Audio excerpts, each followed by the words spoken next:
30 दिनों का golden period, ग्रहों की चाल में बड़ा बदलाव,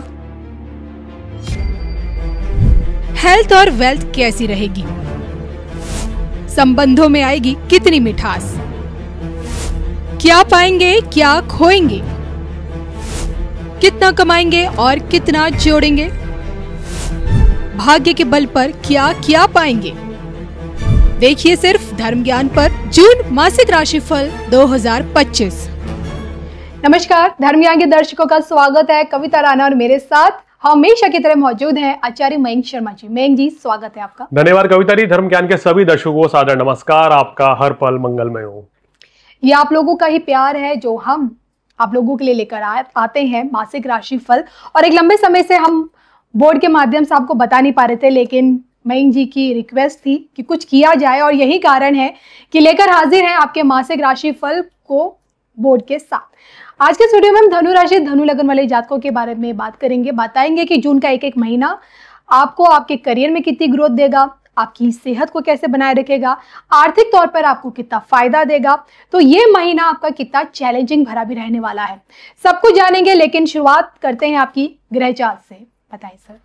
देखिए धनु राशि वालों, अगर आपके ग्रह स्थिति की बात करें, सबसे पहले बता दें शनि की ढैया चल रही है आपके ऊपर, जो कि अभी निरंतर रहने वाली है। और लग्न और दूसरे भाव में कोई ग्रह नहीं है। राहु तीसरे भाव में आ गए हैं, ये आपके लिए एक पॉजिटिव साइन है। चतुर्थ भाव में शनि है, पंचम भाव में शुक्र है, छठे भाव में सूर्य और बुध की युति है, बुध आदित्य राजयोग है। सप्तम भाव में बृहस्पति है, ये आपके लिए दूसरा बड़ा प्लस पॉइंट है जी। चंद्र मंगल की युति ये आपके अष्टम भाव में है। 1 जून को ये युति रहेगी। हालांकि मंगल जो है बहुत जल्दी चेंज कर रहे हैं और आपके भाग्य स्थान में आएंगे। 6 जून से भाग्य को आपको चमकाएंगे, बहुत अच्छा समय शुरू हो जाएगा। दशम, एकादश और द्वादश भाव खाली है। तो अगर बात करें ओवरऑल, तो ये महीना भाई मेरे को लग रहा है कि धनु राशि वालों के लिए काफी अच्छा रहेगा जी। इस महीने में काफी ऐसे मौके मिलेंगे लाभ कमाने के, जिसको आप भविष्य में उसको कैश कर सकते हैं, उन चीजों को। बिल्कुल बड़ा मौका है जी। तो आइए इस गोल्डन अपॉर्चुनिटी को बिल्कुल मत चूकिएगा। तो सबसे पहले इसी कड़ी में हम बात करते हैं आपकी सेहत को लेकर। देखिए सेहत की बात करें तो धनु राशि वालों की सेहत इस महीने थोड़ी सी चिंताजनक बात है, वो भी शुरुआती 1 हफ्ते के लिए। अब 7 तारीख तक आपको अपनी सेहत का विशेष ध्यान रखना है। उसके बाद जो ग्रह नक्षत्रों की स्थिति है उसमें बदलाव आएगा, तो कहीं ना कहीं सेहत भी इंप्रूव हो जाएगी। जो परेशानियां, जो मानसिक तनाव था, उनसे भी आपको छुटकारा मिल जाएगा। तो बहुत ज़्यादा दिक्कत नहीं है। अगर आपको बीपी, कोलेस्ट्रॉल की शिकायत रहती है या हार्ट रिलेटेड कोई भी प्रॉब्लम है, तो आपको थोड़ा सा ध्यान देना पड़ेगा अपने खान पान पे विशेषकर, और नियमित रूप से जांच वगैरह कराते रहिए, क्योंकि शनि की ढैया है जी।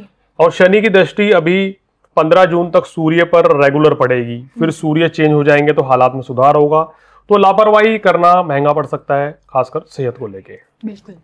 चलिए, सेहत के बारे में तो मयंक जैसे हमने जान लिया, लेकिन अब बात करते हैं अगर स्टूडेंट्स को लेकर, तो उनके लिए जानेंगे कि ये जो समय है उनके एजुकेशन के पॉइंट ऑफ व्यू से, या फिर अगर हायर स्टडीज के लिए बाहर के लिए उन्होंने अप्लाई किया, तो क्या ये समय उनके लिए बहुत सूटेबल है? देखिए स्टूडेंट्स के लिए समय अच्छा है। विदेश जाकर पढ़ना चाहते हैं तो शनिदेव जो है आपकी इच्छा को पूर्ति कर रहे हैं, क्योंकि चतुर्थ भाव में शनि होते हैं तो शनि स्थान परिवर्तन कराते हैं। तो अगर आप विदेश जाकर पढ़ना चाहते हैं, विदेश के अगर आप दूसरे स्टेट में भी जाके पढ़ना चाहते हैं, तो उसके लिए शनिदेव आपको ये सौभाग्य प्राप्त दे रहे हैं। और भाग्य भी आपका 5 जून के बाद साथ देगा। तो मेरे ख्याल में अच्छा समय है छात्रों के लिए। इस समय अगर आप कोई भी टेस्ट, कोई इंटरव्यू देना चाह रहे हैं, तो उसमें भी 5 जून के बाद आपको उत्तम भाग्य के चलते सफलता मिलती हुई नजर आ रही है। बिल्कुल। स्टूडेंट्स के बाद सबसे इंपॉर्टेंट बात आ जाती है रिश्तों को लेकर। जी हाँ, रिश्तों में क्या इस बार आपको कड़वाहट देखनी पड़ेगी? तनातनी के बादल क्या आपके रिश्तों पर रहेंगे, या फिर खुशियों का एक मौसम ये जो महीना है आपको दिखाएगा? तो आइए प्रेम प्रसंग और आपका वैवाहिक जीवन कहता क्या है इस बार का जान लेते हैं। देखिए इस महीने आपकी लव लाइफ, मैरिड लाइफ बहुत अच्छी रहेगी। पंचम भाव में शुक्र है, सप्तम भाव में गुरु है, तो बहुत ही अच्छी स्थिति आपकी प्रेम संबंधों की भी रहेगी। वैवाहिक जीवन का भी लिए अच्छा रहेगा। जीवन साथी के साथ घूमने फिरने की योजनाएं भी बनेंगी। तो कुल मिला के समय अच्छा है रिलेशनशिप के लिए। मांगलिक दोष भी समाप्त हो रहा है 5 जून को, तो वो समय आगे और भी अच्छा रहेगा। तो ओवरऑल देखा जाए तो रिलेशनशिप के लिए, फैमिली लाइफ के लिए काफी अच्छा ये महीना रहेगा। बिल्कुल। देखिए मयंक जी, अब तक आपने इनकी पर्सनल लाइफ के बारे में हमें सब कुछ बताया। अब इसी तरह प्रोफेशनल लाइफ में क्या लगता है कि ये महीना इनको एक लंबी ग्रोथ देने वाला है, प्रोग्रेसिव महीना इनके लिए साबित होगा, चाहे जॉब में है या बिजनेस में है? देखिए प्रोफेशनली काफी अच्छा करते हुए नजर आ रहे हैं 5 जून के बाद से, क्योंकि मंगल आपके पंचम भाव के स्वामी हैं। तो मंगल साहस को, ऊर्जा को बढ़ाएंगे, काम करने की क्षमता बढ़ेगी, भाग्य साथ देगा, रुके हुए कार्य पूर्ण होंगे, जो भी कुछ दिक्कतें चल रही थी वो सारी मंगल के चलते आपकी दूर होंगी। गुरु सप्तम भाव में है, तो करियर के लिए, जॉब के लिए, बिजनेस के लिए ये महीना काफी अच्छा दिखा रहा है आपका। जितनी मेहनत करेंगे आप उतनी ही सफलता अर्जित करते चले जाएंगे। मैं जब भी मैं आपसे प्रोफेशनल लाइफ जब किसी की राशि पे जब बात करती हूँ तो बहुत सारे सवाल भी होते हैं, जैसे क्या पार्टनरशिप में इनको काम करना चाहिए, पार्टनरशिप में है तो क्या आगे का कैसा रहेगा इस महीने का इनका भविष्य, और सबसे बड़ी बात है कि क्या ये जो महीना है अगर ये जॉब स्विच करना चाहते हैं या करियर स्विच करना चाहते हैं तो ये समय इन सारी चीजों के लिए ठीक है या नहीं है? देखिए ये समय हर लिहाज से अच्छा है, लेकिन पार्टनरशिप करने के लिए मेरा ऐसा अनुमान है, जो मेरी रिसर्च है, कि गोचर के साथ साथ जन्म कुंडली का महत्व ज्यादा है जी। अगर सप्तम भाव में राहु, शनि, केतु, मंगल होते हैं और अशुभ अवस्था में है तो हम मना करते हैं कि ऐसे व्यक्तियों को पार्टनरशिप कभी नहीं करनी चाहिए, चाहे गोचर कितना ही अच्छा हो जी। तो पार्टनरशिप सोच समझ के करें या कुंडली दिखाकर करें। तो वैसे इस माह का आप लाभ ले सकते हैं, ग्रहों की स्थिति आपके अनुकूल है जी। चलिए इन सब के बीच अब बात करते हैं आपकी वेल्थ को लेकर, यानी कि आर्थिक तौर पे जून का ये महीना आपको कितना ज्यादा धनवान बनाकर जाने वाला है? देखिए आर्थिक स्थिति आपकी काफी अच्छी रहेगी, और कारण क्या है कि मंगल की पोजीशन चेंज होते ही उत्तम धन लाभ मिलेगा, भाग्य साथ देगा, आपका काम कारोबार काफी अच्छा चलेगा। गुरु की स्थिति भी आपके लिए बड़ी शुभ बनती हुई नजर आ रही है, इसके संकेत से आपके रुके हुए कार्य पूर्ण होंगे। शनि की ढैया का प्रभाव भी कम होगा, और सूर्य जब यहाँ 14 तारीख के बाद आ रहे हैं तो वो आपके बिजनेस को और बढ़ाएंगे। तो कुल मिलाकर काम कारोबार, नौकरी, व्यवसाय के लिए समय काफी अच्छा रहेगा। बिल्कुल। लेकिन मयंक जी एक सवाल ये भी रहता है कि क्या आर्थिक तौर पे कोई बड़ी इन्वेस्टमेंट कर सकते हैं, बड़ी इन्वेस्टमेंट का रिस्क इस समय ले सकते हैं ये लोग? देखिए कोई भी रिस्क फैक्टर है तो शनि की ढैया है, तो आप अपनी कुंडली का अध्ययन किए बिना मत करें, अन्यथा तो वो नुकसानदेह भी साबित हो सकता है।